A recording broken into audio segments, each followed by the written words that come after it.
Isang mapayapang araw sa iyo. Welcome sa Living Word, isang pag-aaral mula sa Biblia. Pamagat ng pag-aaral. Huwag matakot, mamuhay sa espiritu ng kapangyarihan, pag-ibig, at maayos na pag-iisip. Isang pag-aaral sa kasulatan at teolohiya batay sa 2 Timoteo Kapitulo 1 versikulo 7. Pangunahing teksto, sapagkat hindi tayo binigyan ng Diyos ng espiritu ng katakutan, kundi ng kapangyarihan, at ng pag-ibig, at ng maayos na pag-iisip, 2 Timoteo Kapitulo 1 versikulo 7. Panimula, isa sa mga pinakakapupuso at nagpapatibay na talata sa kasulatan ay ang 2 Timoteo Kapitulo 1 versikulo 7. Isinulat ni Pablo ang mga salitang ito para sa kanyang espiritual na anak na si Timoteo sa panahon ng matinding pagsubok. Isinulat ito ni Pablo habang nasa bilangguan, malapit na ang katapusan ng kanyang buhay. Lubos na niyang naranasan ang pagdurusa, pagsalungat, pag-iisa, at kawalan ng katiyakan. Si Timoteo naman ay naglilingkod sa isang mahirap na kapaligiran at malamang na nakakaranas din ng takot, panghihina ng loob, at matinding bigat.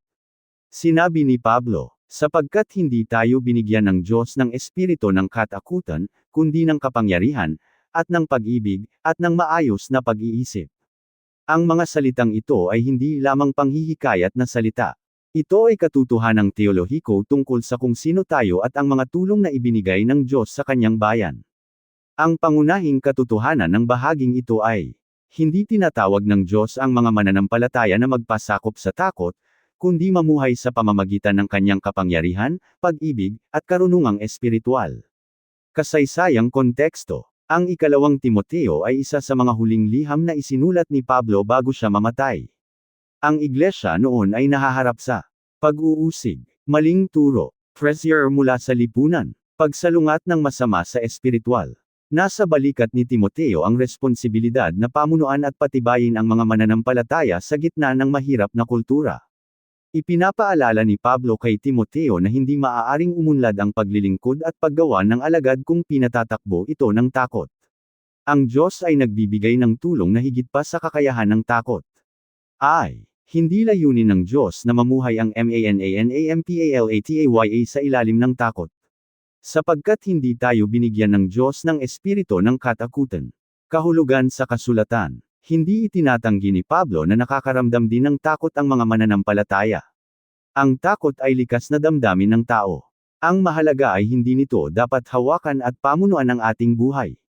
Ang salitang katakutan dito ay tumutukoy sa pagiging duwag, pag-aalinlangan, at pag-atras sa pagsunod sa Diyos.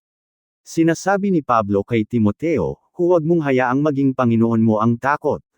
Pag-aaral sa salitang Griego. Ang salitang Griegong isinalin bilang katakutan ay deilia. Ibig sabihin nito, pagiging duwag, kahinaan ng loob, takot na nagtutulak sa atin na umatras o magtago. Hindi ito ang maingat na pag-iingat o ang paggalang sa Diyos. Ito ay takot na nagpapahina sa atin na sumunod. Kahulugan sa teolohiya. Ipinapakita nito ang turo tungkol sa pagtitiwala at katiyakan mula sa Diyos. Sa buong kasulatan, paulit-ulit na sinasabi ng Diyos sa kanyang bayan, huwag kayong matakot. Hindi dahil madali ang sitwasyon, kundi dahil kasama ninyo ang Diyos. Isayas Kapitulo 41 versikulo 10. Huwag kang matakot, sapagkat ako'y kasama mo. Halimbawa, isipin na nagmamaneho ka habang nakatingin lamang ng patuloy sa salamin sa likuran.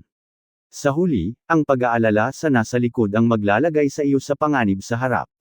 Ganyan din, kapag hawak ng takot ang iyong isipan, nililimitahan nito ang iyong pananampalataya at pagsunod. Praktikal na aplikasyon. Tanungin ang sarili. Anong takot ang humahawak sa akin ngayon? Takot na mabaygo. Takot na tanggihan. Takot sa kawalan ng kasiguraduhan. Takot sa sasabihin ng iba. Ihain mo ang mga takot na iyan sa Diyos. Pangunahing aral bulang. 1. Maaaring dumalaw ang takot sa mananampalataya, ngunit hindi ito dapat maghari sa kanyang buhay. 2. Ang Diyos ay nagbibigay ng kapangyarihan upang mamuhay ng tapat, kundi ng kapangyarihan. Kahulugan sa kasulatan. Pinalitan ng Diyos ang kahinaang dulot ng takot ng lakas na espiritual. Ang kapangyarihang ito ay hindi nagmumula sa sariling tiwala, ito ay lakas na galing sa Diyos para mamuhay ng tapat. Pag-aaral sa salitang Griego. Ang salitang Griego para sa kapangyarihan ay dunamis. Ito ay tumutukoy sa lakas, kakayahan, kapangyarihan ng Diyos, kakayahang ibinigay ng Diyos. Ang salitang ito ay madalas ding ginagamit sa mga himala at gawa ng Diyos. Kahulugan sa teolohiya. Ipinapakita nito ang turo tungkol sa pagpapalakas sa pamamagitan ng banal na espiritu. Hindi tayo iniiwan ng Diyos na maglingkod gamit lamang ang sariling lakas. Gawa Kapitulo 1 Versikulo 8. Datapwat tatanggap ninyo ang kapangyarihan. Halimbawa, hindi gagana ang mga kagamitang de-kuryente kung hindi nakakonekta sa pinagkukunan ng kuryente. Ganyan din tayo, nanghihina tayo sa espiritual kapag napuputol ang ating pag-asa sa Diyos. Praktikal na aplikasyon. Umasa sa Diyos araw-araw. Bago maglingkod. Bago ang mahihirap na usapan. Bago gumawa ng desisyon. Sa gitna ng mga pagsubok. Pangunahing aral bulang. 2. Ang Diyos ang nagbibigay ng lakas para sa anumang ipinapagawa niya sa atin. 3. Ang Diyos ay nagbibigay ng pag-ibig at maayos na pag-iisip. At ng pag-ibig, at ng maayos na pag-iisip. Kahulugan sa kasulatan. Ang takot ay madalas na nagdudulot ng pag-iingat lamang sa sarili, kalituhan, kabalisahan, paglayo sa kapwa. Sa halip, ang Diyos ay nagbibigay ng pag-ibig at tamang pag-iisip. Pag-aaral sa salitang Griego. Ang salitang pag-ibig ay agape, ang pag-ibig na handang magsakripisyo at nakasentro sa Diyos.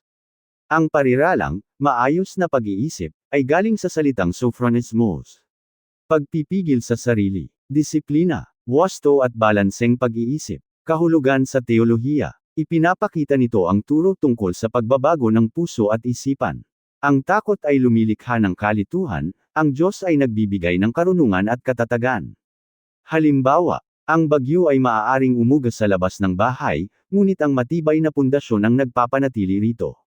Ganyan din ang mananampalataya na nakatayo sa Diyos, nananatili siyang matatag kahit may bagyo sa buhay. Praktikal na aplikasyon. Gawin ang mga ito. Manalangin sa halip na magpanik. Basahin ang salita ng Diyos sa halip na mag-isip ng mga kinatatakutan. Magmahal sa halip na maging sarili lamang ang iniisip. Maging matalino sa halip na magpadala sa bugzo ng damdamin. Pangunahing aral bulang. 3. Ang pagsama sa Diyos ay nagbubunga ng katapangan, pag-ibig, at katatagan. Praktikal na aplikasyon para sa ngayon. Para sa mga pamilya, itatag ang tahanan kung saan ang pananampalataya ang nagtatanggal ng takot. Para sa mga kabataan, huwag hayaang hawakan ng takot sa pagkabigo ang iyong kinabukasan. Para sa mga namumuno sa simbahan, mamuno ng may katapangan at katapatan. Para sa mga nahaharap sa pagsubok, umasa sa lakas ng Diyos kaysa sa sariling kahinaan. Para sa bawat mananampalataya, lumakad araw-araw sa katotohanan ng Diyos sa halip na sa takot. Pagtatapos, itinuturo ng 2 Timoteo Kapitulo 1 Versikulo 7 ang 3 dakilang katotohanan. 1. Ang takot ay hindi galing sa Diyos. 2. Ang Diyos ay nagbibigay ng kapangyarihan. 3. Ang Diyos ay nagbibigay ng pag-ibig at maayos na pag-iisip. Hamon sa lahat. Ang tanong ngayon ay hindi, mayroon ba akong mga kinatatakutan? Ang tanong ay, sino ang namumuno sa aking buhay, ang takot o ang pananampalataya? Panawagan sa puso. Marahil ay mabigat na ang takot sa iyong puso. Takot para sa pamilya, takot sa kalusugan, takot sa kabuhayan, takot sa hinaharap. Ihain mo ang mga iyan. Sa Diyos, hindi ka tinawag ng Diyos na maging alipin ng takot, lumapit ka ng may pananampalataya, pagpapasakop, at paniniwalang kaya pa rin ng Diyos na palakasin ang pusong takot, PANGWAKAS na panalangin, Ama sa Langit, salamat po dahil hindi mo kami iniwan sa pagkakabihag ng takot, punuin mo po kami ng iyong kapangyarihan, pag-ibig, at maayos na pag-iisip, tulungan mo kaming lumakad sa pamamagitan ng pananampalataya at magtiwala sa iyo sa lahat ng pagkakataon, sa pangalan ni Jesus, Amen. Pangunahing katotohanan lumiliit ang takot kapag lumalaki ang pananampalataya, sapagkat ang kapangyarihan ng Diyos ay higit pa sa anumang takot ng tao. Siya nawa. Maraming salamat sa pakikinig. Ako si Pastor Jeff Flores, nagsasabing sa Diyos ang lahat ng papuri.